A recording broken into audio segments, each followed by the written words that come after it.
Good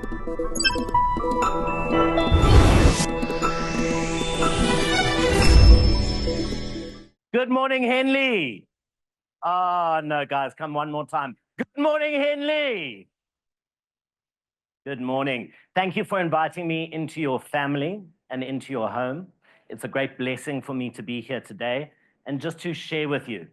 So when I think of my purpose, my one word is service. And a big part that we left out that I'm going to share with you in the presentation is I'm a property developer and also sell all of the properties that we build.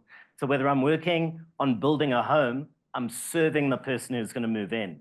Here today, I want to serve you with parts of my story and parts of my story that I hid for a very long time. So for me, service is everything.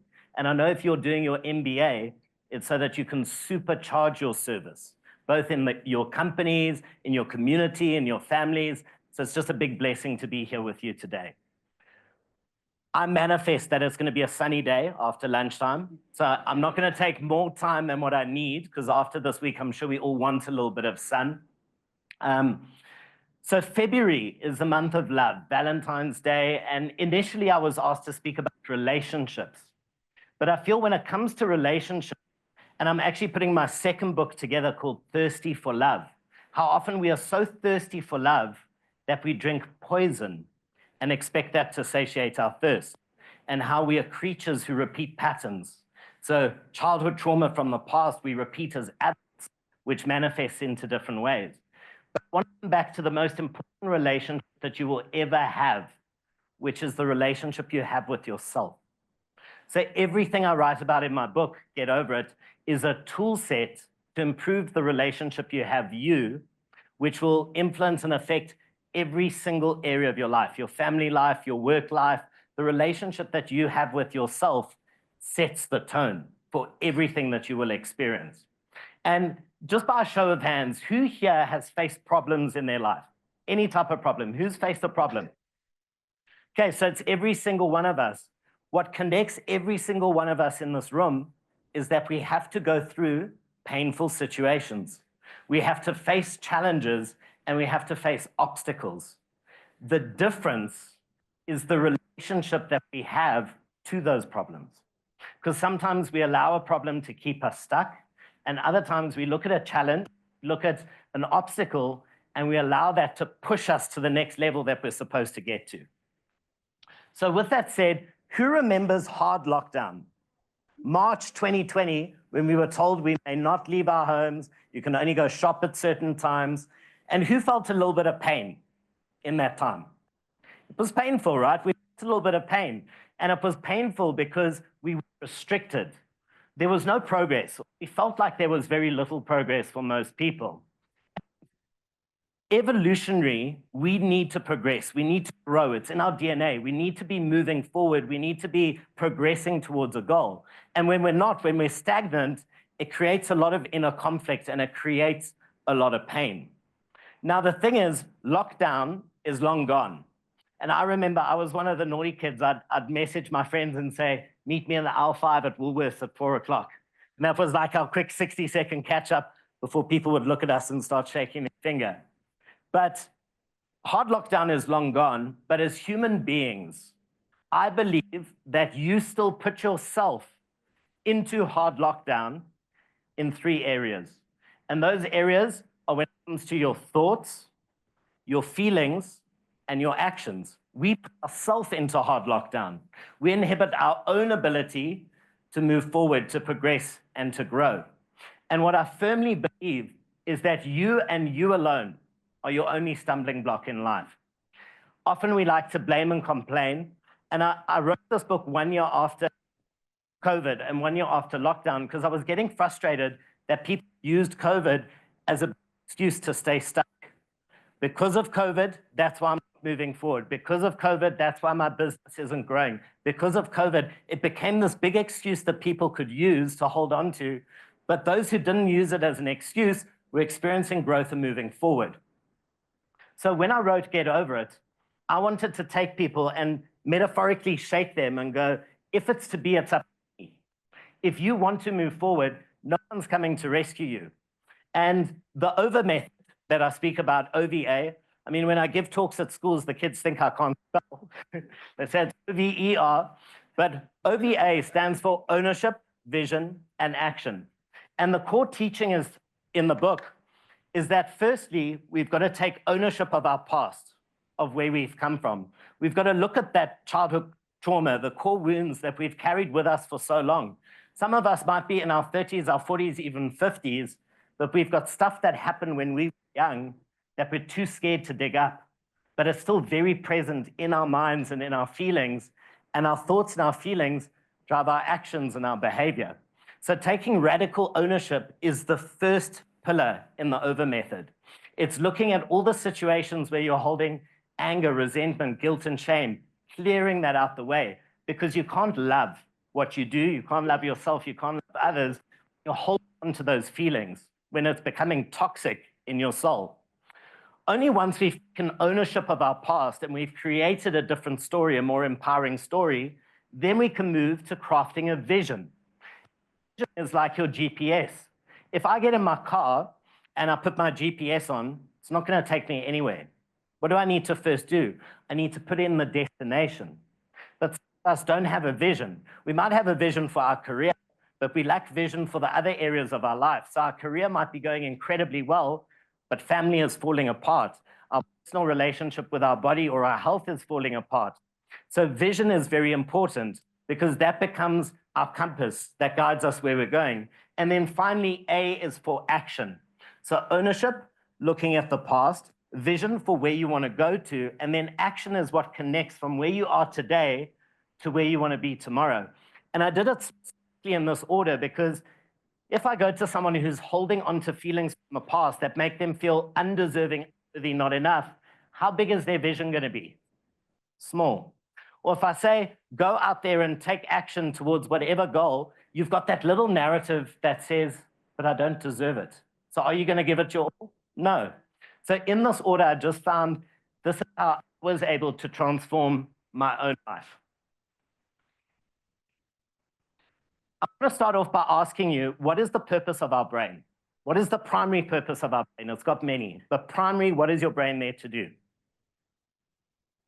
Survive. So your brain, the primary purpose is to keep you safe. So what happens now when we face situations in life, either want to fight the situation, so a painful situation happens, a challenge arises, we have to face an obstacle.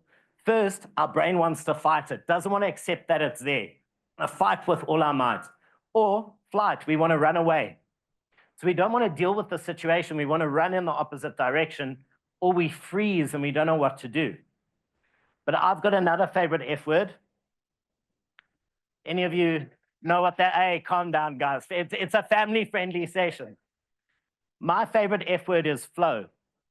And this has been a big theme for me because I used to try to control everything in my life. So that was my fight. Controlling was my fight. But when I finally allowed things to flow, the stress, the anxiety that I was living under every single day just faded away. Tell me a story. I think in Africa, in an African context, these 4 words, tell me a story, are so important. This is how we learn. This is how we share about our ancestors, our family, our heritage, where we come from. Everyone has a story. Now, the thing is, we are master storytellers, whether you believe it or not. When we face a painful situation, a challenge or an obstacle, you tell a story about what's happening. So we don't really perceive life through the event. We perceive it through our interpretation of the event. So we've got to become better storytellers in our own life, because often when we face these challenges, we become stuck. We become prisoners of our own mind because of the story that we're telling. But the beautiful thing here is that if you are the one telling yourself a story that keeps you stuck, do you accept that you could tell yourself a better story? Absolutely. Growth is painful, change is painful, but nothing is as painful as staying stuck where you don't belong. And sometimes where you don't belong is a mindset when it comes to your thoughts. Sometimes where you don't belong is the feeling of anxiety that you carry with you, feeling of fear. Sometimes where you don't belong is showing up and behaving in ways that sabotages your growth and sabotages your own ability to move forward. Staying stuck, this was the whole theme around COVID. We couldn't go out, we were stuck, and we wanted to move forward.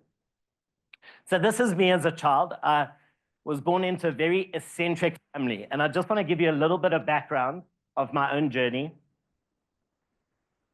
No pictures here, because this would be blackmail. So I was born into a family of overachievers. My mother on the left, she had an all-girl band called Clout. They were a South African all-girl band in the 70s and 80s. They had two very famous songs. I'll be your substitute whenever you want me. Ooh. And their second famous song, Save Me, Take Me Away to the Moonlight. Promise I won't sing anymore today. So when I was born, my mom had sold 16 million albums and traveled the whole world. She'd been to about 120 different countries. Platinum, top of the charts in Australia, London. My grandfather, I'm standing on the golf course, I was his best caddy, sometimes because I'd run and actually throw his ball because I was really naughty. And he asked me, did you touch my ball? I'd say, no, grandfather, I didn't, but he knew I did. So my grandfather was a renowned surgeon. He was one of the 2 South African doctors who pioneered the vaginal hysterectomy. Previously, it was done through an incision in the stomach. Him and another doctor, they pioneered the procedure where they didn't have to actually cut to the procedure. He was also a scratch golfer and a Springbok rugby player in 1973. My mom also at the age of 17 was Gauteng snooker champion, which was very unladylike, that she got a lot of flack for. My dad, who still lives in Germany, he had a massive recording studio, recorded with people like Beastie Boys and like Erasure, some like really famous bands of the 70s and 80s. So here I was born and observed all of this fame and success in my family. Nobody applied any pressure to me, but I applied the pressure to myself. So I grew up with this crippling fear of being inadequate. I thought, if I'm inadequate, then I'm not deserving of love. Also, what I witnessed is my grandfather, my whole family were big drinkers, and my parents, because they were in the music industry, there was a lot of drug use. And what came with drinking and drug use was a lot of violent behavior, a lot of unpredictable behavior with my parents, lots of screaming fights. I remember being 7, 8 years old, cowering in my bedroom, like hearing plates being broken in the kitchen in the early hours of the morning. It wasn't fun to observe. But then what I knew is that after a night of fighting, I'd always be able to go buy CDs the next day, or I'd get a gift.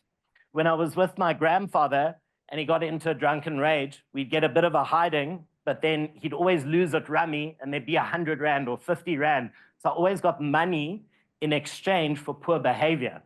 So I now grew up with a belief that as long as I have money, I can behave however I like. Or as long as I have money, then I will be loved. So that, coupled with this debilitating fear of being inadequate, meant that when I got into the business world, I was divisive, manipulative, I was dishonest. Because my fear of being inadequate, I would do whatever it took. I wanted to win at all and any costs. So I was always very successful and had really good businesses. But the trade-off to winning at all costs was guilt and shame. And then just a little subplot story. So I was born here in South Africa at 6 months old. My parents moved to Germany. My dad's whole family is German. My mother's family is South African. And again, a very volatile relationship in Germany. And at 12 years old, my parents separated. And my mom, my brother, who was 2 years old, I was 12, we came back to South Africa because my mom's mother was dying of leukemia. So she had bone marrow cancer, had 3 to 5 years to live. So we decided to come back here. At that point, my father said, if you guys leave the country, I want nothing to do with you. So as a 12-year-old who really needed a male figure, I had none. And I had to figure things out for myself. So abandonment from my father. Then I came into a schooling system in South Africa where the German schooling system was so far ahead that I skipped 2 grades, which I thought was really cool, but I got bullied every single day. At least once a week, I got wedgied so bad that I'd have blood running down my legs. So bullied because I didn't understand the culture of I will humiliate you to gain your respect. That I just couldn't comprehend. So abandoned by my dad, bullied by all the boys who were in school. Now we come to the story of why I've got lots of tattoos. So when I matriculated, I was living in Bedford View, and there were a couple like gangsters in Bedford View. And I was the type of person, I could make friends with people quite easily. So my best friend was one of these naughty gangster guys where I felt if this is my best friend, I will never get hurt or bullied by someone ever again. That was my narrative. So it was just self-preservation. I never wanted to get hurt again. So I gravitated towards this guy. I was a yes. So I'd do whatever for my best friend because we'd walk into clubs and he'd know all the bouncers. Someone would look at me funny and they'd get a flat hand from my friend. So I felt invincible from being bullied every single day to going, ha ha, you can't touch me. Until a year and a half of being best friends with this guy. And you know, gangsters live by the sword, they die by the sword. He fell into tough financial times. I was doing really well in the television industry. I was a freelance editor in the TV industry. I was 19, but doing really well. I was an overachiever. And he pulled a checkbook fraud scheme on me. I ended up driving around with my best friend. He put a check into my account, said, no, it will clear in 7 days, but I need these various things. We drove around getting mags, alcohol, stuff that he could resell. So I didn't know what was going to happen with the stuff, but it's my best friend. I trust him. 18 checks, close on 400,000 Rand of products later. And one night I'm writing out a check and I get arrested and put in the holding cell of Olivedale station. And the cop's looking, shaking his head. He's like, I think there's about 11 warrants of arrest for you at this point. So because my friend was quite high up and knew people, I got out the holding cell at 1 in the morning. He took me back to his house and beat me within an inch of my life. First time since high school that I'd now been bullied again. And this time by what I thought was my best friend, what I thought was a brother to me. So abandoned by my dad, bullied by the guys in school, and now betrayed by my best friend. A pattern which even at the age of 42, when I meet other men or other males, my first response is, what do they want, right? Again, a pattern that repeats. So at 19, I was now taken back to my friend's house after he beat me up. He took my phone away. For 3 days, I was just kept in his house in Buccleuch. And on day 4, he went to the shops. So I jumped over the wall, ran to the garage, and I phoned my mother. And my mother was screaming on the phone. She's like, what have you done? There are 8 warrants of arrest on your name. Cops are coming at 1 in the morning, 6 in the morning, 3 in the afternoon, all with search warrants and warrants for your arrest. So at the time, the only thing I knew, she's like, you can't come home. And so I went to the only person I knew who was a little bit more powerful than my best friend, who was a Russian guy who ran a couple businesses and some of the strip clubs. And he felt sorry for me. And he said, you are not part of these guys. You're smart. You've got a good career. He said, I'll help you under one condition, that once we've paid back all the money from your work, I never want to see you around these guys again. So that year, being 19, I lived in absolute fear that I was going to be arrested. And everyone said, yeah, you'll go to prison for white-collar crime. And a guy like you going to prison, you're done. So I lived in constant fear of going to prison. I had to live with 3 of this guy's Russian girls who were strippers and prostitutes in a cluster in Sandton. So that was my year, living with people who could barely speak English, a driver fetching me every morning, taking me to ABC, where I was a freelance editor. I'd work at 5 p.m. I'd get fetched, get taken to one of the clubs, strip club or a brothel. And I'd only go home once the club closed with the girls. Some nights 1 o'clock, some nights 3 in the morning. I'd go like sleep in one of the rooms if it wasn't busy. That was at the age of 19, living in complete fear. So I didn't want to deal with all the narratives and the stories in my head. So what do you think I reached out to quiet those voices? Alcohol and drugs. So for me, those voices in my head telling me, you're an idiot, you're an F-up, you're a failure, you're never going to amount to anything, look what you've done, how stupid can you be? Because we are often more abusive to ourselves than anyone else could. The second that I quickly had 2 or 3 drinks, the voices went away.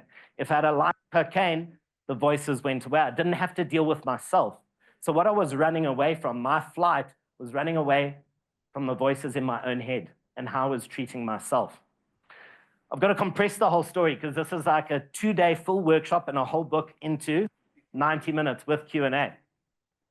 So fast forward, At the end of 1 year, I was just about to turn 20. I'd paid back all the money, 400,000 Rand in 1 year working as a freelance editor. I would take jobs morning, night. I'd work through the night on reality shows. I did whatever I could, and I paid back all the money, even though it wasn't my debt.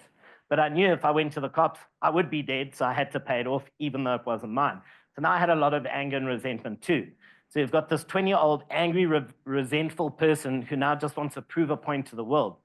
So throughout my 20s, I was really good at building businesses because at 19, if I look back now, the biggest blessing because it taught me a lot about human psychology.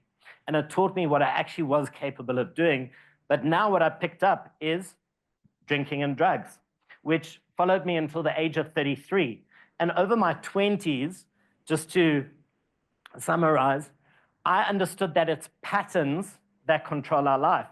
So because of the drinking and the using, when I was in a relationship, I became exactly like my father. After I was the one to always say, I will never be like my dad, I became exactly like him. And I repeated the same pattern.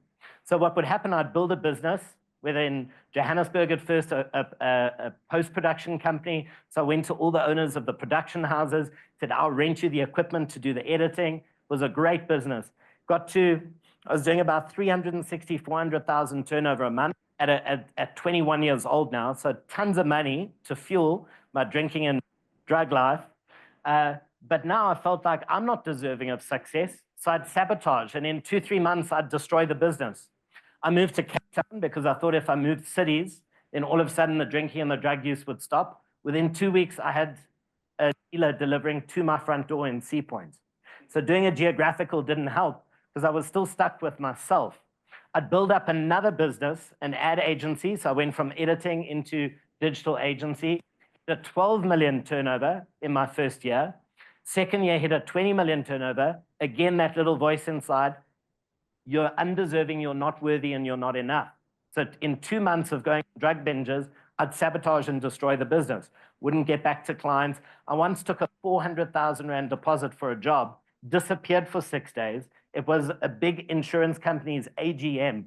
And now the agency, the clients were running around trying to find me, and I'd just disappeared. Like the owner of the agency, I hadn't briefed anybody. All the money was sitting in the account that only I had access to.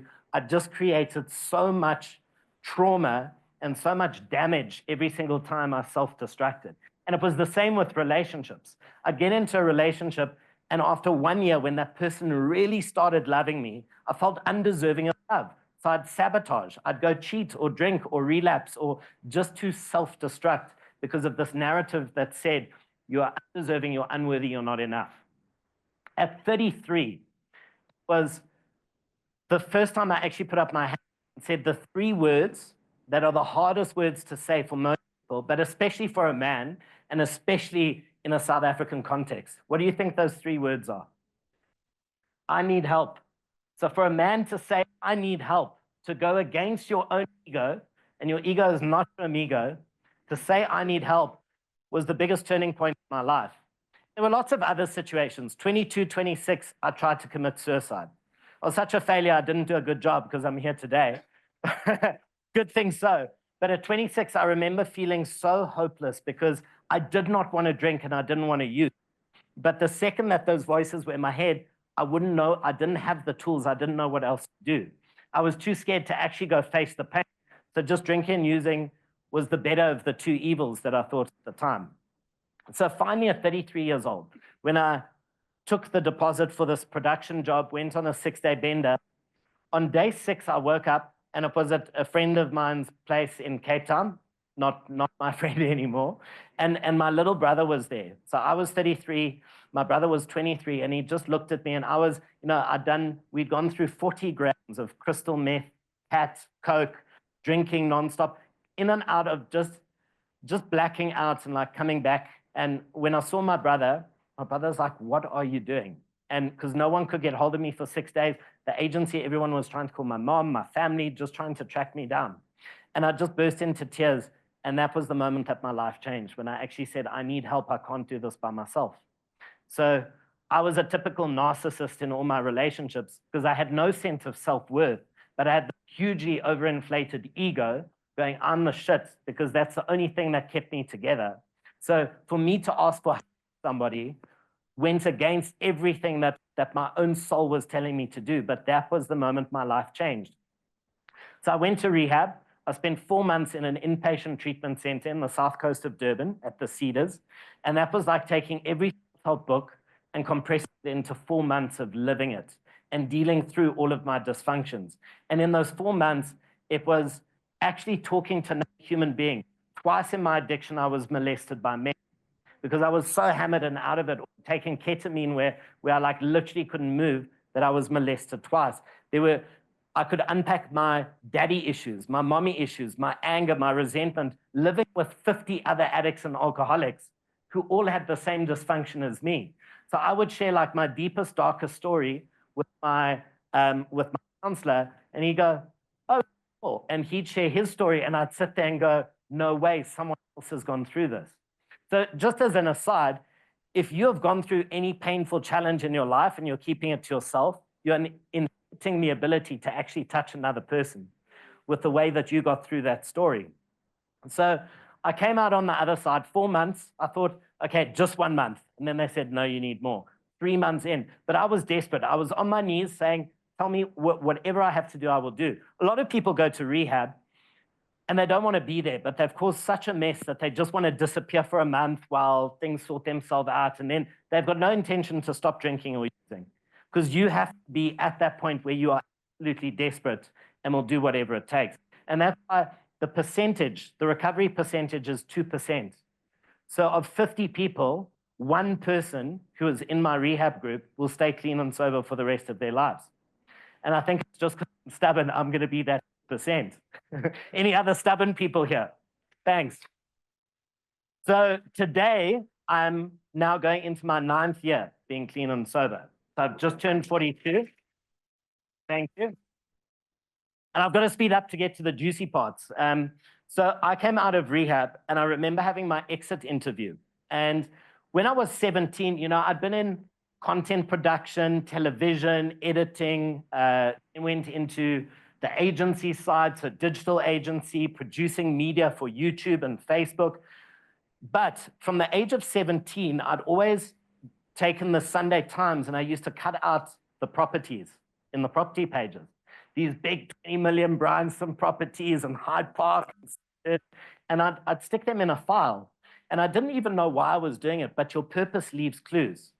And I just felt in rehab, I had to leave production on one side. I had to reinvent and go into a new life. And my counselor asked me, so we want you to move to Scottsboro. We want you to deliver pizza for a year for debonaires, just to humble yourself.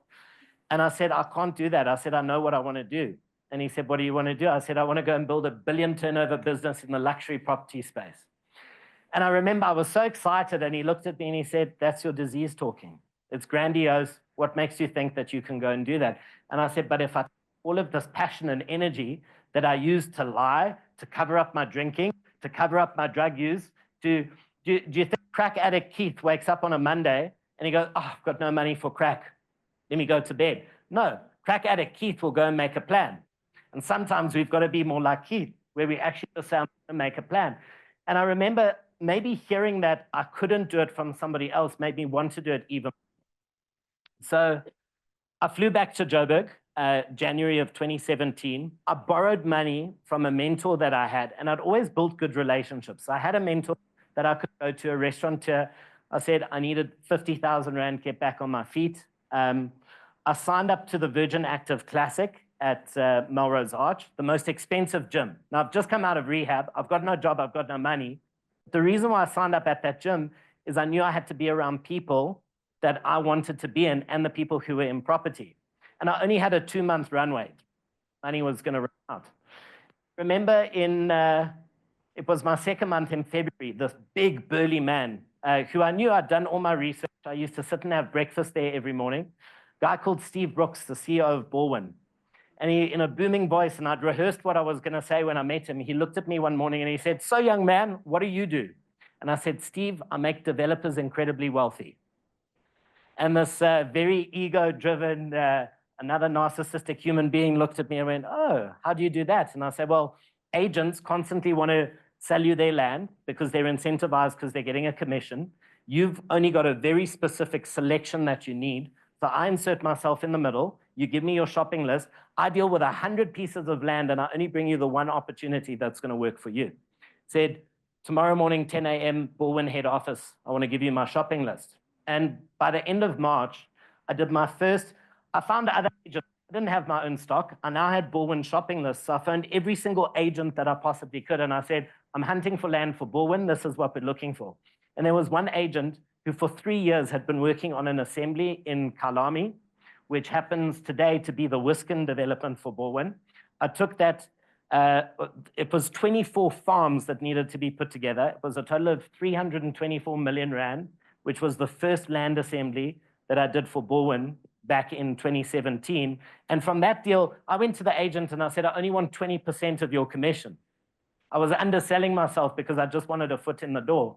And from that transaction, I had 3 million rand that covered almost my debt that I had after coming out. And then I realized, okay, I'm good at doing this. So I went and I started chatting to all. Now, Steve introduced me to all of Jonathan Baer's developers. The recluse investor lives in Tel Aviv. So now all of a sudden I had the wealthiest developers in the country giving me their shopping list. So now agents were hunting me down and saying, I know you work with so-and-so, this is the land that I have. And I remember one day being at Pam Golding with a 63-year-old agent, and she said, I've got this piece of land, here's the zoning certificate. I took a picture, I WhatsApped it to a developer. The developer replied within 1 minute, said, what price do they want? I said 15, he said, offer 12 cash, 7 days. And I showed the agent literally before I left her desk. She's like, that's not possible. I said, yes, it's possible. And we closed that deal in a week. So I became the agent now who was privy to every big development. From there, I went to developers and said, well, if I'm selling you the land, I want to sell what you're going to build on the land. And they all said, yeah, sure, you're a great salesman. So off the back of that, within 4 years of coming out of rehab, I'd built a team of 12 agents, mainly in the Hyde Park, Sandhurst area. And in year 4, in 2021, 1 year after COVID, we hit $1 billion turnover in our business. Selling the Emerald Phase 1 and 2 in Hyde Park. And in that year, 2021, was the year that I wrote my book. Because I said, I've experienced COVID just like everybody else, but I've grown a business to the point where we did $1 billion in sales turnover for all of these developers. We were running Zoom viewings online where we were just showing pictures and renders and site plans. So we didn't have the excuse of, well, it's COVID, I can't move forward. We said, screw the excuses, we want results. And we still made it happen. In March of lockdown, we did 100 million turnover. And we just put in our sale agreement subject to viewing the site after lockdown. And everybody came and viewed the site, and we had a drop-off rate of maybe 5%. So in writing the book, in creating the business that I wanted to create, I'm a D and an E student. There's nothing special about me. I've just become good at connecting with people and networking and relationships. And when I speak at schools, I say one of your key skills is connecting with others, right? But there's nothing special about me. And this process, the OVA method, which inherently is what I did in my own life. I looked at my life. I took ownership when I went to rehab.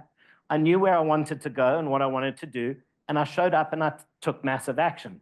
When I got back from Joburg, I'd park my car in Dunstan, and for 3 hours, I'd walk the streets. I'd have lunch. I'd walk another 3.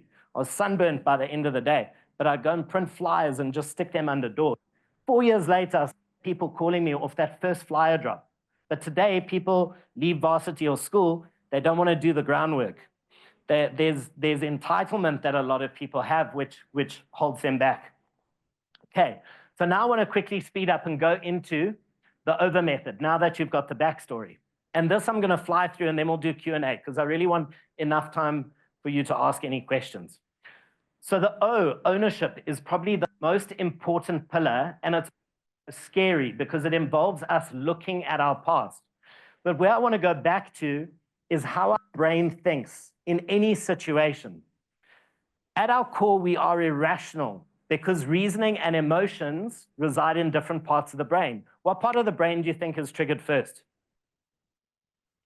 Your emotional side. So someone cuts you off in traffic. How many times has a taxi cut you off, and how many times will they cut you off? But often we will still have a response, even though we know it is never going to stop. The emotional center in our brain reacts in a split second. leaving no time for that signal to travel to the part of our brain where there is logic and reasoning. So how many times have you had a disagreement or a fight with someone where you've reacted and you've said something, but then you think about it for just 2 or 3 minutes and you go, oh, I shouldn't have said that. But now we just back up because now we've already said what we want and we don't want to say sorry. So we've got to understand that our are irrational. So we have to become more aware of how we think. Joe Dispenza says that by the age of 30 years old, 95% of how we think, feel, and act is an automatic, it's like we're on autopilot. It's an automatic set of processes that just kick off. 95% subconscious. Only 5% of the time are we actually conscious. So how we, again, perceive life. So a painful situation happens, we face an obstacle or a challenge, we don't actually experience life through the event. We experience it, how we perceive it, in the story that we tell around it. And can you all see this? So the reality of how we experience life. In the orange block, we have the event that takes place. Then that event takes place. If something had to happen right now, a lot of us in the room would have a different interpretation of what happens. So in the middle, we've got many possible interpretations. And each interpretation has a corresponding emotional experience. So the event takes, an easier way to say it is a situation happens, we have a thought about the situation, and emotion arises based on our thought, and then that triggers a behavior. So thoughts are the language of the mind, feelings are the language of the body, your thoughts dictate your feelings now strengthen your thoughts, and your thoughts and your feelings drive your behavior. If you understand this loop and you want to break a pattern, it's understand what comes first, the feeling or the thought or the behavior, because it can be either of the three at any time. So you can now create an empowering or a disempowering cycle where you've got the belief and the thought, it creates the feeling, it generates the actions, or you act, and then it gives you the results, and then we go around again. So if I use an example of a salesperson, and I've got a vacuum cleaner that I'm selling, let's say that, oh, I don't really like the vacuum cleaner, also I don't think I'm a good salesperson, but now my parents have kicked me out of home, I've got to do something. So already if my thinking is negative and I have a poor belief, how do you think I'm going to feel going out to go sell that vacuum cleaner? A little bit anxious, a little bit nervous, a bit of fear. Okay, so what action, how much action do you think I'll take if I'm anxious and fearful? A little bit of action. I'll go knock on a door and say, you don't want to buy this vacuum cleaner, do you? Not going to put in and therefore the results are going to be poor. And then we come around and now this belief is strengthened. So now I think even more, see, I told myself I'm not this. This is a terrible product. And as we go around this loop, it just, we descend. It's a downward spiral. But we can take that and we can do it in the completely opposite way. And you can use this if you've got an assignment, if there's something that you're facing. What if we start with the belief that I can sell absolutely anything? This vacuum cleaner is the best vacuum cleaner, and they would be silly not to want to have this in their home. So now when I start with that belief and thought, how am I going to feel going and selling a product that I really love? Empowered, inspired. I'm going to have a lot of energy selling it.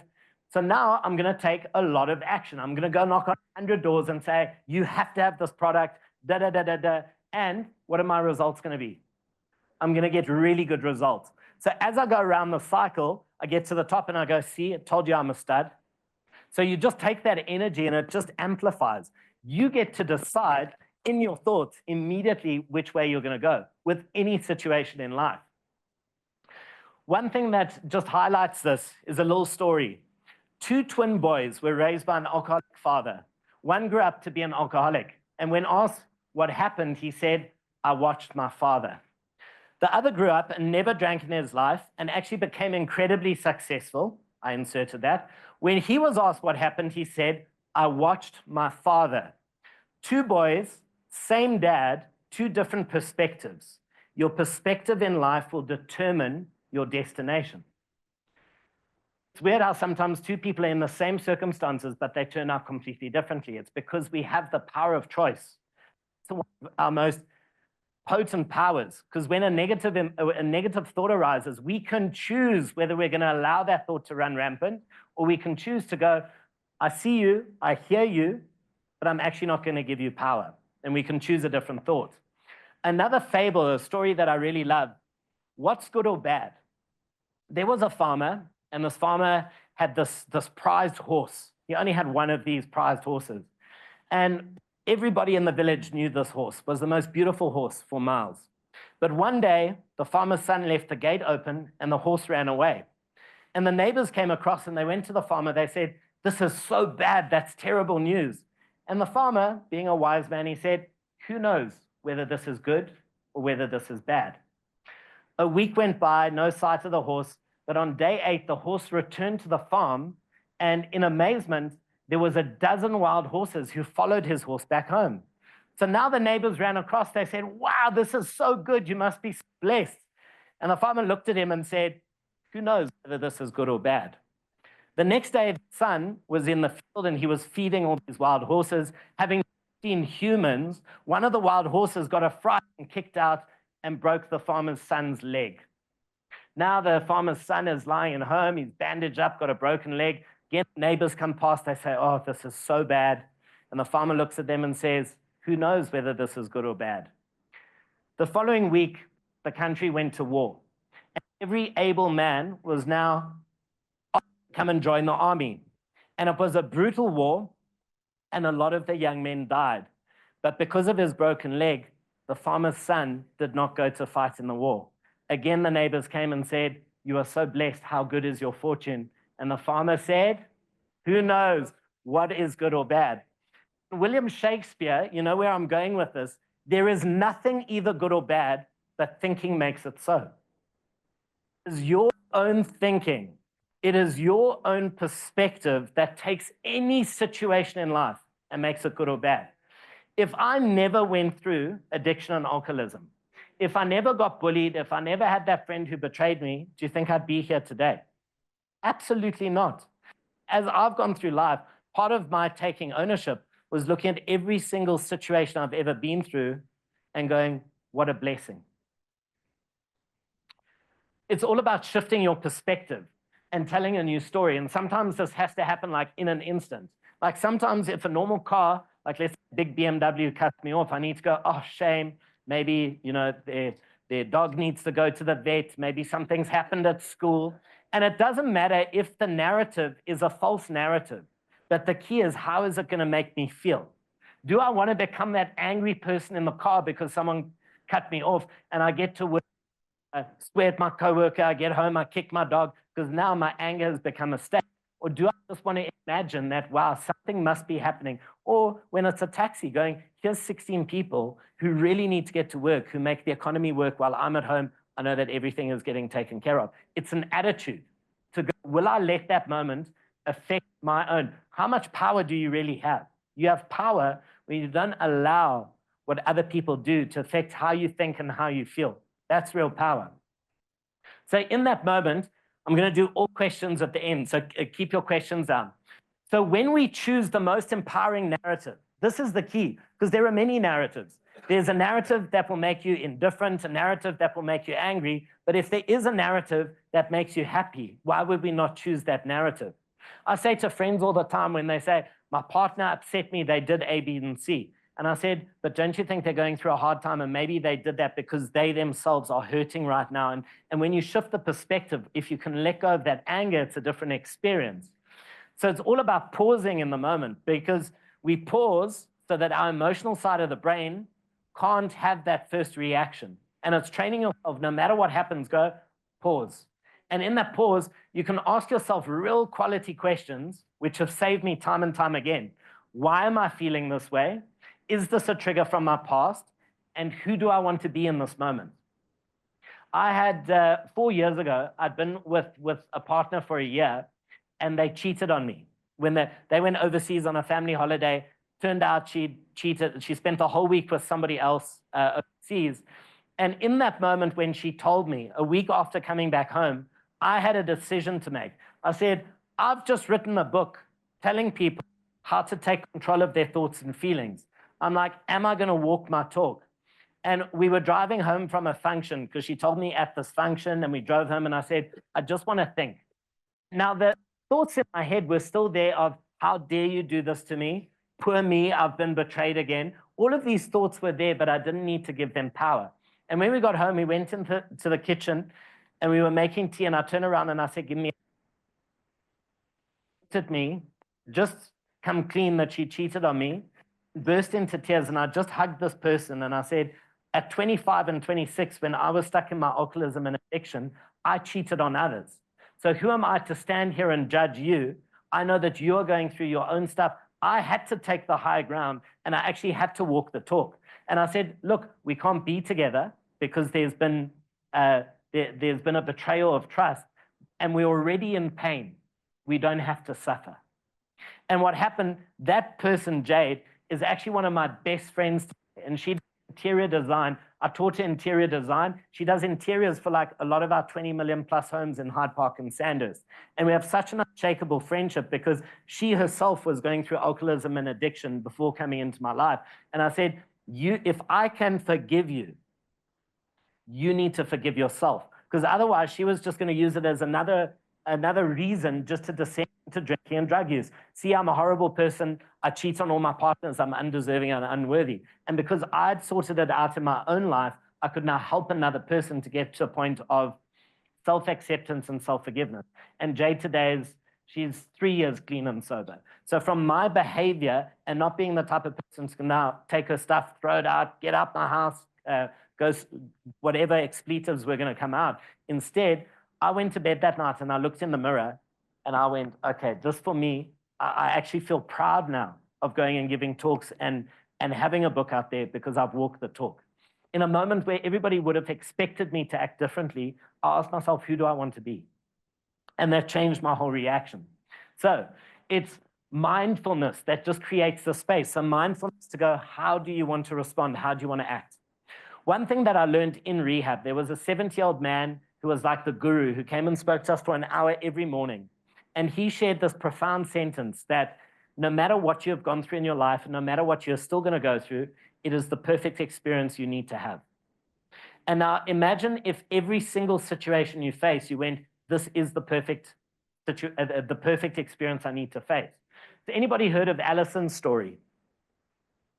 Alison in Port Elizabeth, she was raped by 2 men, and their panga wasn't sharp enough. They tried to cut her neck off, and they couldn't. So they stabbed her. I think they stabbed her about 60 times, left her for dead. She crawled to the road, and she survived. And many years later, she was talking to Oprah. And Oprah said, you've got a very interesting perspective on what happened to you. And she said, Oprah, I hated my career. I was drifting through life. I had no purpose. And in that moment, what those 2 men did is they gifted me with my purpose. Because I now wrote my book. I traveled the world running workshops, speaking to rape survivors. And I say to them, if I could get through it, so can you. So they gifted me a purpose in that moment. And that's an extreme situation. But if someone like that can shift their perspective and see why it was the perfect experience you needed to have, how much more can we do that with the smaller things that happen in our life? Or even if we have had a big trauma that has happened in our life. So, who knows this man? Jack Ma, yeah. So I want to use his story quickly because his story was all about success, failure. So he failed a key primary school test twice, failed at middle school 3 times, applied for 30 jobs, got rejected. When KFC went to China, there were 24 people who applied, him being one of them. 23 businessmen got the license. He was the only one not to get the license. He applied for Harvard 10 times, and each time was rejected. Now, what do you think would have happened to Jack Ma if he got a KFC license? What would have happened if he actually got accepted to Harvard? He might not have actually started Alibaba. And at the time that I put this together, he still had a $61 billion net worth, and Alibaba was valued at over $600 billion. So imagine he said at any time, actually, I'm just going to give up because I've failed so many times. Actually, if something had succeeded, he wouldn't have become the person that he did. So would you agree that he had the perfect experience that he needed to have? And we all are having that. I remember when I had my agency, we put a lot of work. We were based down in Cape Town. It's when I moved to Cape Town. We went and pitched to get the Stormers as a client. And we put a lot of effort in, a lot of hard work. We pitched, we got through to the final 5, produced more content, final 2. And then right at the end, we lost the account. I had 12 stores at the time, and I had to, like, I said, okay, well, I didn't have this perfect experience. I said, everything is meant to be. I just tried to raise morale. A month later, we got asked by another agency. They were good at creative, and we were good at production. So they said, we want to pitch on an account together. So we went and pitched on another account, and for 3 years, we won the account to do all the production and all the creative for the Springboks. So we won the Springbok account. But had we won the Stormers account a month earlier, it would have been conflict of interest because it's in the same field. So we wouldn't have been able to work with the Springboks. And a year later, my whole team, they were shooting with Eben Etzebeth, and they were just playing around with behind the scenes. And I said, you know, what if we actually won the Stormers back then? We wouldn't be having this experience. So again, I truly believe every single experience is the perfect experience we need to have. It's just our mindset that labels it as bad in the moment. And when we learn to switch that, when we stop fighting life, how many of us like fighting? Something happens, we don't want it to happen. And instead of my favorite F word, flow. When you stop fighting life, you allow things to flow. For me, and I want to just speed up so good enough for Q&A, growth happens in the dark places. In my darkest times, that's where I have grown the most. So funny enough, I've got 2 prayers. In the morning, I wake up and I say, bring it on. Why do I say bring it on? Because I want to see the man that I'm supposed to grow into. So I want it to be hard. So if I'm asking for it to be hard and I'm saying bring it on, when a challenge comes, I can say, okay, I asked for this. Again, it's a shift in perspective. And at night, as I go to sleep, I never used to sleep before going to rehab, but rehab and coming out, I fall asleep in a minute. And my last thing I say as my head hits the pillow, I say, thank you, God, for the perfect experience I needed to have. Even if a client has ghosted me, even if I've lost an account, no matter what, it is the perfect experience that I need to have. And that mindset shift takes away all anxiety, all stress, because I know tomorrow's another day. And if I've lost the deal because this guy stuffed me around for a month, someone even better is coming along. They tried to bury us. They didn't know we were seeds. So what happens when you put a jar of seeds on a shelf in the sun? Nothing. That's not what seeds are meant for. You take a seed and you push it into soil. What happens? It begins to grow. An acorn will grow into an oak tree. The value with a grape is released in the crushing. And I sometimes feel sorry. I'm like, sometimes there are like, you know, table grapes are about 30 and maybe 130 if you go to Woolies. But then you get the same grape that is picked and crushed and under the guidance of a master winemaker ends up in a 500 Rand bottle of Merlot. Shame you get the poor raisins to wake up with the peanuts. But at least in that crushing process, if you think of the pressure it takes to make a diamond, oil must be squeezed to release the oil, which is exponentially more valued. So in the moments that you are feeling crushed or under pressure, that is where your purpose is being born. And the key is there is purpose in pain. So all pain, there is a purpose. What happens when I touch a hot stove? Immediately what you do, if the stove's hot and you touch it, we've all done it once in our life, maybe as a kid, you quickly recoil your hand. The pain causes action. But sometimes some of us need a lot of pain. I needed a lot of pain before I was moved into action. But sometimes, whatever your belief system is, source, God, creator, the pain is increased because we need to move out of the spaces that we're stuck in and we're not supposed to be. So again, if we use that mindset of when we face pain, I ask again, what is your relationship to pain? Do you run away? Do you fight the pain? Do you freeze? Or can we start falling in love with the pain to go, what is this pushing me to do? What action am I not taking, which is why I'm seeing increased pain in my life? And that is in every area of life. When, you know, there's that one thing that you know you've got to do and you put it off and you put it off until it's so painful that you have to do it. So there's so much purpose in pain. Pain is inevitable. Suffering is optional. Suffering happens when we don't take the action that we're supposed to take. The pain compounds and we start to suffer. And sometimes for the academics, our attachment to the pain is greater than the pain itself. So we've got the story that we repeat so often, this person who betrayed me or cheated on me, or these people who didn't do what they were supposed to do, or a relationship you had with a parent figure. Often it's the people closest to us that create the most pain. But we repeat the story so much, it becomes part of our identity. And it's our identity that keeps us shackled to the past. Now, how can we move towards a future if we're still standing in our past, repeating a story that happened sometimes 20 or 30 years ago, but we're still stuck there? We can't create the future that we want. So we become anchored, and we need to lift those anchors and realize you and only you are 100% responsible for your thoughts, feelings, and actions. It's not that relationship that failed. It's not what your father said about you. It's not any excuse or story that we can come up. You and you alone are responsible. So why do we feel stuck?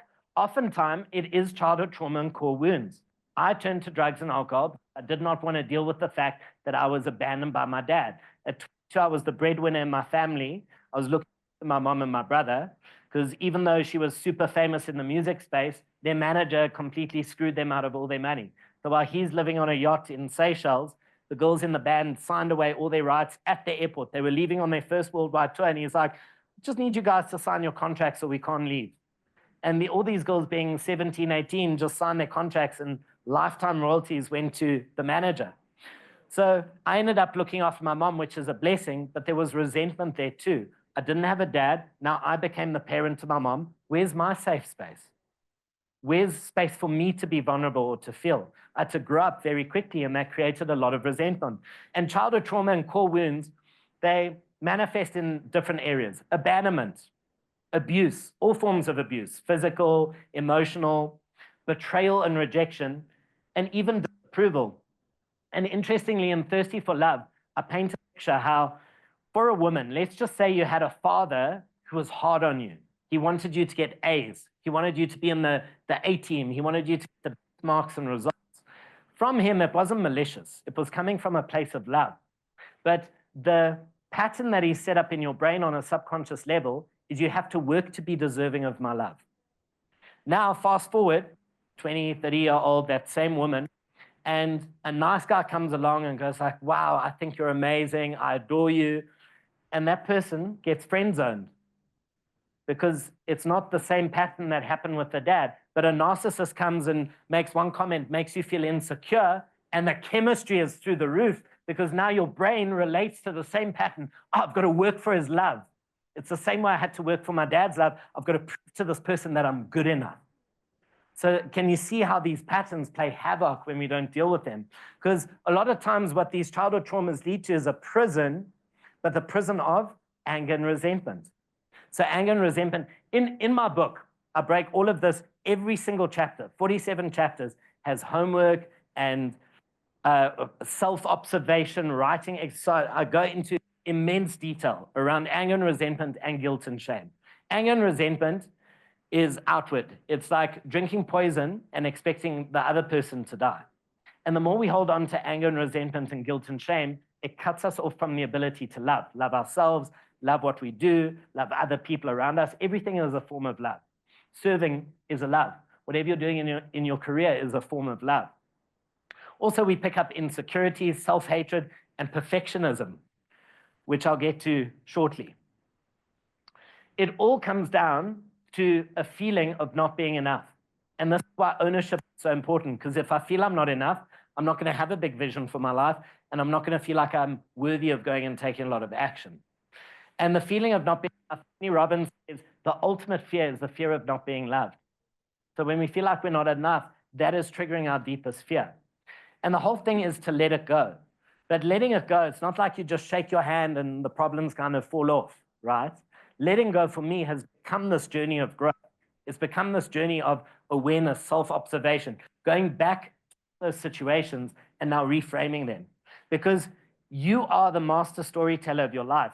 So you're not just writing the chapter right now. You can go back and rewrite those chapters. So I can go back to the relationship with my dad and say, if I had a good relationship with my dad, I would never have been as independent as what I am today. if I didn't go through addiction and alcoholism and all that pain, I wouldn't be standing here with you guys today. I wouldn't be serving a purpose.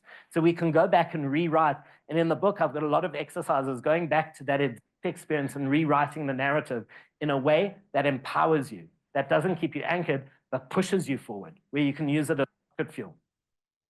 And as humans, it's okay to feel. Feelings are not bad. As men, we're told, don't feel that. That's toxic positivity. We can feel. But you choose how long you're going to sit in that feeling, that anxiety. It's okay, cool, I'm feeling anxious, I'm accepting it, but I'm also choosing to let it go. That anxiety can become excitement. With any emotion, the key is to transform it into something positive. It's all about reframing your story. You have to be the hero in your own story. Because if you're not the hero, how are you going to hold yourself accountable? How are you going to expect the best from yourself if you feel like you're the victim in your story? So the key is moving from victim to victor. So moving from blaming, having excuses and being in denial, asking why questions. Why is this happening to me? To victor, where they take ownership, they're accountable, responsible. How? How is this serving me? And I'll make my PDF available because I see lots of people taking notes. Just share it, everybody. The whole key is that life is not happening to you, it's happening for you. So again, the whole of ownership, a lot of it is about your mindset that you've got towards it. So when you go through this process of taking ownership of your past, you turn your mess into a message, you turn the test into a testimony, your trial into a triumph, your setback into a setup, and you move from being a victim into being a victor. You can help someone else who is still stuck with your story. So for anyone that's grappling with that one, we can clean out our cupboard, but if we leave that one little Steers packet, it's still going to smell. And a lot of people say, okay, I'll forgive this, I'll let go of that, but that one situation. And growth doesn't work that way. That one situation is going to come back and it's going to poke you in the side over and over again. And it might be a big T trauma, but if you've gone through a huge T trauma, like when I meet somebody else who has gone through molestation, and in that moment I get to share my experience and how I reframe, and all of a sudden I see that person feels like they're not alone. Just in me sharing my story, that gives me purpose enough that I'm helping another person. That makes that event worthwhile because now I can serve somebody else. Okay, ownership, heavy. We can breathe. Just everybody take a breath. Now we move on to vision, and these sections are going to be pretty quick. So it's so important to have a vision because otherwise you're like a ship on the without a rudder and without any sails. You're going to go wherever the wind takes you.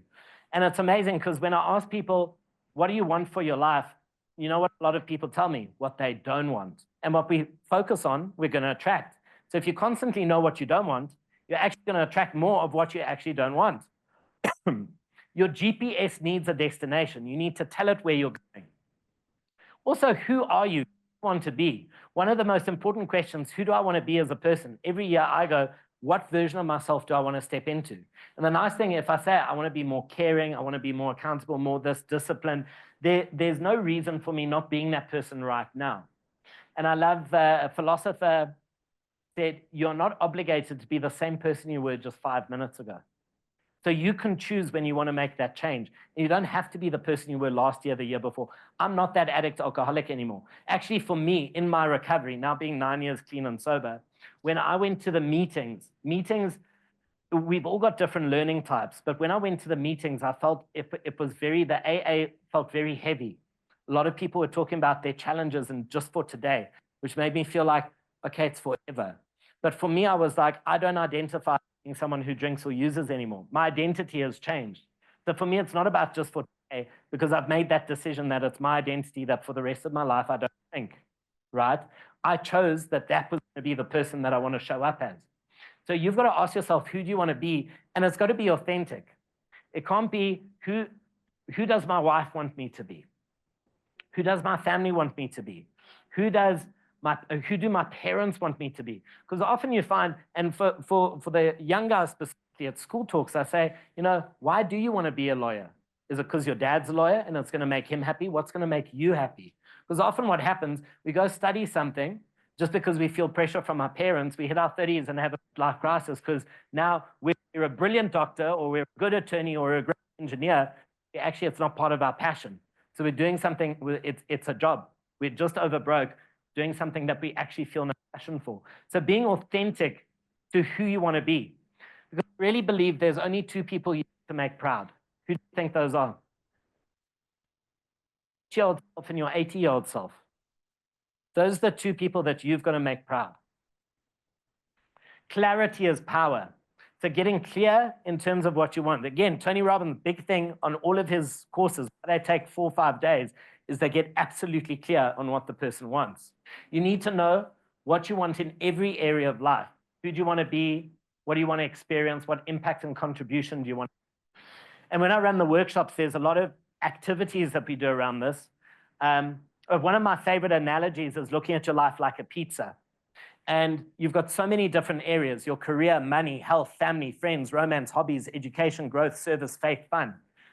How many of you have goals in all of those areas? I think very few of us have goals in all that. But this is why it's dangerous. A table has 4 legs, right? A table with 3 legs or 2 legs, it's going to fall down, right? So now what happens a lot, especially with people in corporate, 2 pizza slices where they focus their attention is their business life and their romantic life, or sometimes family. But let's just assume it's an executive couple with no kids, business and romance. Now, what happens when something happens in their romantic relationship? What happens if they get sick and can't work? So if you think of sports people, all of a sudden, the table falls over because they haven't actually invested into other areas. So when I came out of rehab, I started show jumping on horses. It was something that I'd always wanted to do. So I was waking up at 4 in the morning. I was going to the stable and show jumping. I was then working on my property business. I was writing my book, putting together workshops. So now we fast forward to 2021. I then had a personal trainer in the evening. When I went home, I've always been part of Mind Valley, which is this big personal development group. So I had so much going on in my life. So in one day, I was working on my career, my health, my friends, my romantic partner, hobby. So I had so many areas of life where I had focus. So when it did happen that my partner cheated on me, I had support in every other area. My table didn't fall over because I had so much purpose in my life. But when we only have the 2, we only go, okay, I'm going to have my career goals and my personal goals. There's so much that makes you an individual. You are a whole pizza. You're not just a slice. So the key is also just experiencing how you want to feel. How do you want to feel? And start feeling that now. So any of you who believe in the law of attraction or the law of magnetism, know you actually have to start feeling it now. Your thoughts are like electronic pulses. Your feelings are magnetic. So your electromagnetic vibration is going to determine what you attract to you. And one of the best exercises, so Peggy McCall, it's in my book. I'll share all the PDFs. I wrote what was called a Power Life script. So because I'd just come out of rehab and I had nothing, I actually did this exercise where I wrote my Power Life script, where in the present tense, I wrote, what does my best day look like 5 or 10 years from now? But I go through it and I read it in first person. I wake up, I describe, what do I see? What do I feel? What am I doing? Who am I with? What have I got? All these different things. So I wrote mine down. I recorded it and I put like a nice little meditation track in the background. And in the morning in lockdown, I'd lie in the sun and I'd listen to it. It was a 10-minute recording. I'd listen in the morning, I'd listen at night. And what was happening, I was reprogramming my subconscious from failure, F up, never amount to anything, to listening to what my life was going to look like in first person. And if I have to listen to my Power Life script from when I came out of rehab 8 years ago, it's exactly the life that I'm living today. And we sometimes overestimate what we can do in 1 year, but we underestimate what we can do in 10. There's a lot that we can do in a decade and your whole life can change. How do you eat an elephant? One bite at a time. Because sometimes with our vision, we get a little bit disheartened because we've got this big vision and we don't know where to go. But the thing is, you only need to see the next 100 meters. If I'm driving from Joburg to Cape Town, I don't need to see the whole 1,000 Ks with my lights, right? I only need to see the next stretch of road. And then when I get there, it will show me the next stretch. Just taking that first step and just focusing on what's ahead of you. And also your vision to serve others. I genuinely believe that if in your vision it's tied to the service of others, almost like magic, whether it's God, the universe, source, you helped along your journey when it includes serving others. Okay, so we've looked at taking ownership of the past. We now have this vision of where we want to go. Now it comes down to the most important part. This is important. The ownership was the hard part, but this is very important because this is really where rubber meets the road. And this is a very sad statistic. 10% will, 90% won't. Because I'm in a room of MBA students and their families, we are people of excellence and high achievers. I think this number would be a little bit more. But in the average group, 10% will, 90% won't. The numbers don't change, only the factors. And what I'm talking about here is only 1 in 10 people will take action towards their goals and dreams. So a lot of us write New Year's resolutions, a lot of us know where we want to be, but only 1 in 10 people actually go out and create that. How many people do we know who are employees doing something that they don't want to do? They've got a big dream, but they never take action. And the reason sometimes we don't take action, there's these 4 barriers to taking action, or 4 big ones that I think are the most important: fear, procrastination and distraction, people, and perfectionism. And if we go through in fear, the key with fear is just another story. So in my book, I teach how to take fear. And if you've already learned how to shift your perspective and shift the narrative, you can take fear and transform it into faith. When it comes to procrastination and distraction, should we cover this after the break? No, that's a joke, guys. I'm procrastinating. Procrastination is when you trade instant gratification versus long-term reward. We live in the age of mobile phones, social media, notifications popping up all the time. And sometimes that instant dopamine hit is actually giving us more momentarily than working on that thesis or putting that job spec together or doing what we actually should be doing for the long-term reward. Distraction, the word dis actually means opposite. So it's the opposite of traction. Every time you're distracted, you're going in the opposite direction to what you should actually be doing. And when it comes to people, I've found sometimes it's even our own family. We'll share something with our mom, and I'll share a big idea with my mom, and she goes, "Oh, my darling, don't dream so big." And she's just doing it because she doesn't want to see me get hurt. But sometimes we should just keep our dreams to ourselves. Like the best noise is actually when we achieve it and when we show people that it's done. And then perfectionism, which is a deadly character defect. Because sometimes we want things to be perfect, so we don't start, we don't launch, and then someone else has done it before us. Literally a day before we wanted to do it because we stalled. And with perfectionism, I want you to think of 2 sheets of glass. If you put 2 perfect sheets of glass, they'll slide off each other. If you've got, what's that thing called? Sandpaper. Sandpaper sticks together. And as human beings, we stick together because of the rough edges.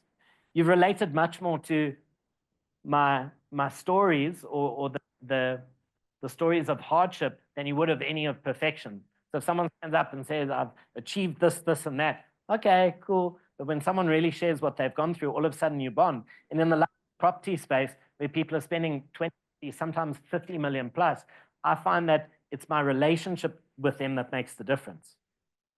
Any agent can sell your property, any developer can develop, but can you connect with that human on a level where they go, "I actually like this person," because people want to work with people that they actually connect with.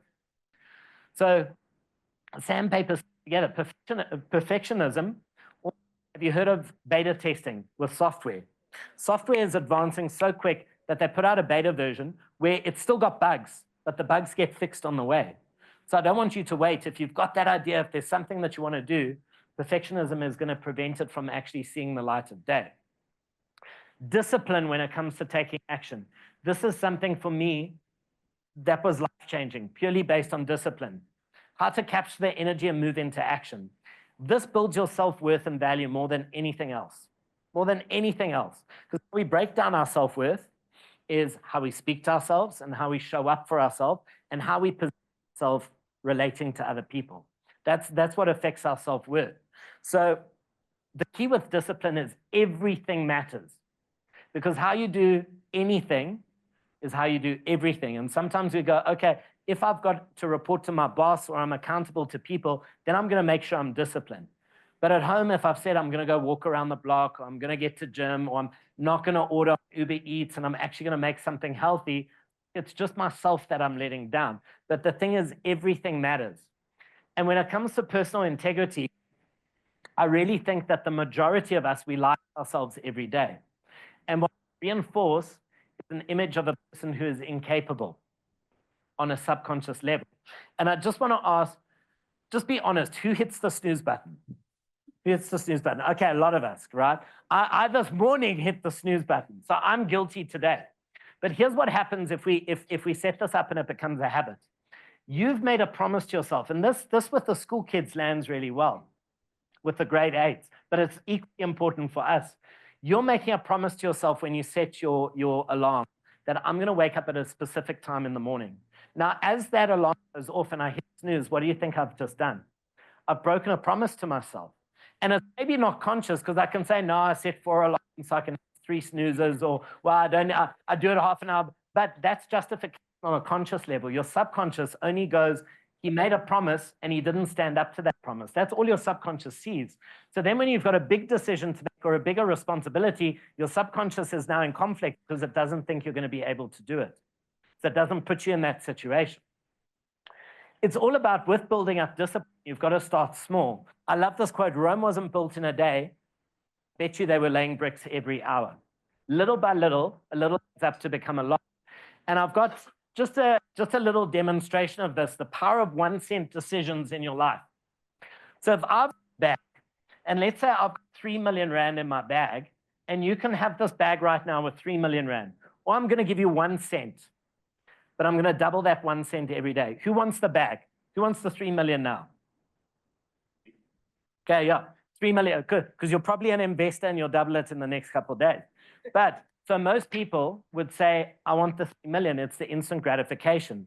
But if we look at the power of 1 cent decisions, so day 1, I give you 1 cent. Day 2, it's 2 cents. By day 5, it's 16 cents. So by day 10, 5 rand 12. 10 days in, you've been sweating, working hard, pushing through.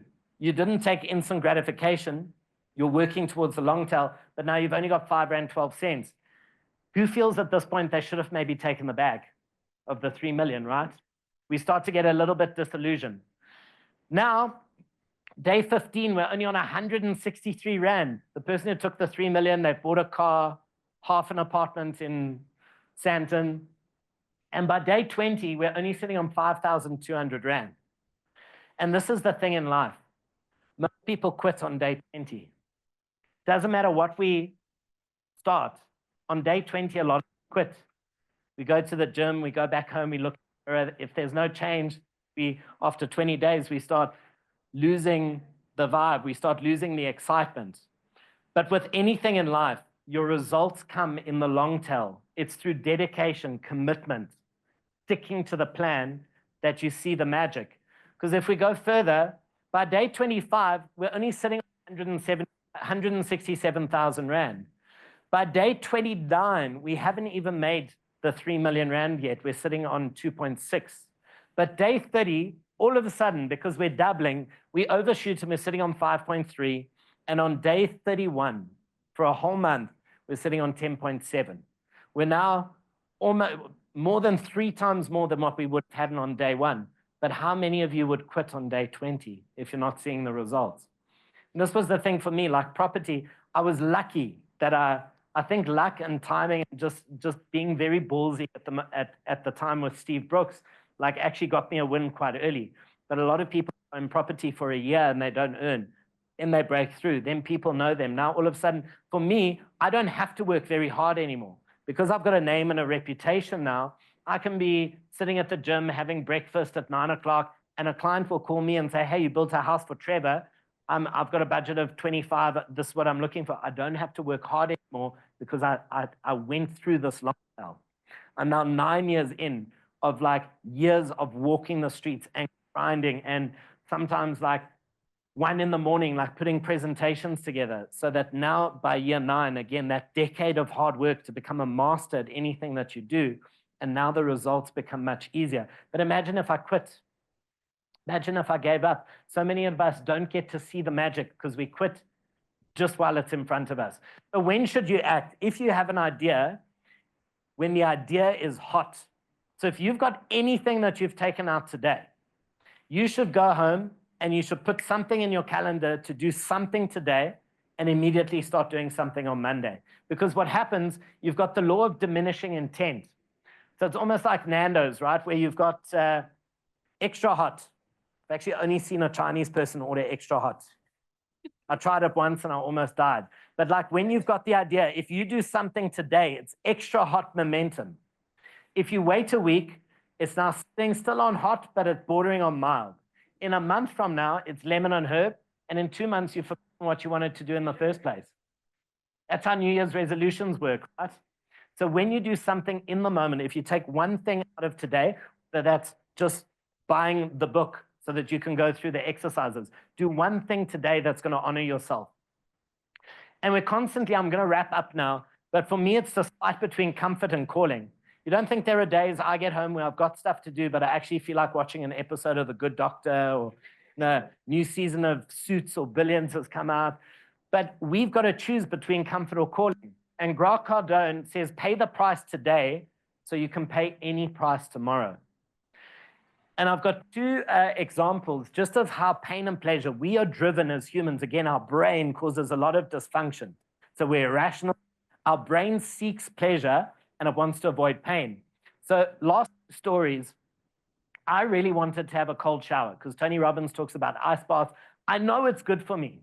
But when I came out of rehab, so nine years now, I've been having showers. Every day I will have a cold shower. When I can have a cold plunge or an ice bath, I will, but I don't have one at home and they're not available. So cold shower for sure. And I remember when I first wanted to do it, I'm like, okay, how hard can it be? As I'm walking to the shower, what do you think my brain is saying? I've just come out the sauna, is don't do it. It's going to be terrible. And for the first 2 weeks that I wanted to do it, I never did it. I'm like, yeah, okay, yeah, it's going to be uncomfortable. Hot shower. Then I got so irritated with myself. So again, pain. Now, so what I thought was going to be painful, having the shower, now not doing it became painful because I was getting disappointed in myself. I was like, it's just a cold shower. I'm not going to die, right? So one day I got out the sauna and I marched to the shower and I said, I'm going to do this. I'm going to do this. I went to the cold. I pulled it up. I could only do 10 seconds. But now it was a win. And was it painful? Absolutely. The next day when I wanted to do it, was it easier or worse? Yeah, it was worse because now I knew how bad it was going to be. I didn't know before, but now I knew. So now I had to push through even more. But now I stood for 30 seconds. After a week, I was doing a minute of a cold shower. Now, when I don't want to do it, because often I go, oh, don't have to do it. Now I have to do it. Why do I have to do it? Discipline. Because if I can't have a cold shower, I'm going to have a hard chat with my partner. How am I going to have a chat with a colleague, or how am I going to push my idea across if I can't just have a cold shower when I'm by myself? What you think about yourself when you're with yourself and have only your own thoughts, that matters the most, okay? And discipline, how you do anything is how you do everything. Then, last example, the opposite. I've got a photo shoot, I'm dieting, I want to look good, or not dieting, but I'm eating healthy. And I drive past Burger King, and my saliva glands are going, I think like, oh, that Whopper with extra bacon. And so I pull into the parking lot, and now, so with the cold shower, would you agree that my thoughts were telling me don't do it? So my own brain was talking me out of doing something that was good for me. Now there's something that's bad for me, and my brain is going, but it's just one burger. You've been so good. You can start tomorrow. So who am I? Who is the person that actually wants to follow through on something, and who are your thoughts? So I've got the intention of eating clean, but my thoughts are telling me to do it, justifying, excuses. And I sat in that parking lot, and it was a very important moment because I realized, okay, cool, my brain wants the pleasure and it didn't want the pain of the shower. My brain is not my best friend. So sometimes we have to go against our own best thinking. So in rehab, with 50 of us there, when you think like a lot of us had good ideas about everything, our counselors used to look at us and say, your best thinking got you here. We were sitting in rehab, and when someone said, oh, how do you think you should do this? And we had all these ideas. They'd just say, your best thinking got you into rehab. So sometimes when we're in a situation, it's our own best thinking that gets us into it. So awareness and now challenging the way you think and looking at, am I pursuing pain or pleasure? Every time you pursue the pain, it's working towards the long-term reward. And it's just about setting up peak performance habits, rituals, and routines, because initially when you start doing something, it's hard. When it becomes a habit, it starts becoming easier. When it's part of your identity, I train, I'm into fitness. It's part, yeah, maybe you can see, but it's part of my identity now. I gym. I don't ever have to convince myself that I want to go to gym. It's such a part of my identity that I just do it. It's autopilot. But in the beginning, it was like, oh, okay, Sudan's, it was hard in the beginning. Now it's part of my identity. Not drinking that first year that I came out of rehab, having to just deal with life without being able to escape. Now I had my thoughts with me 24/7. It was hard, but it got easier and easier and easier. Now it's my identity. I don't even think about it. I have booze at home. I can pour for my friends because some of my friends are not alcoholics. They can have a whiskey or a glass of wine. So again, now it's part of my identity. I can be around it. I can pour it. I will never drink. So again, the second something becomes a habit, then a ritual, then a routine, and then part of your identity, that just becomes who you are. You are the guy who makes things happen. You're the person who doesn't procrastinate. You're the person who I can rely on. And the key is we can follow in the footsteps of anyone. Even now, GPT, I sometimes now, if there's someone and I want to learn about their life, I just put a question into ChatGPT. We'll scroll through every book ever written about the person and tell me, like in a 500-word summary, what I need to know. Now we have no excuses, because if we want to be somebody, we can emulate and we can model someone who has done it before us, right? So we can follow in people's footsteps. And I say, even with a book, reading a book, buying books and reading books are two separate exercises. How many of us buy books and they just sit on the shelf? We feel good, but we're actually not getting the benefit. Like reading, easy to find, easy to buy, so why don't we do it? You can transform your life in any area just by investing the time. So if you just take these core concepts, taking radical ownership of your past, reframing your story, becoming the hero, crafting a vision for where you want to go, and then following it up with taking radical action, I promise you, by the end of this year, your life can be completely transformed. And I know this wasn't as heavy as finances or death, but I hope that today you guys got a little bit out and just a couple tools that you can take home. And I want you just to make a recommitment to yourself, to go, it's the start of a new year. Who are you going to show up this year for yourself? Who are you going to show up for your family? And who are you going to be for the organization that you're representing? Because masters of business administration, MBA.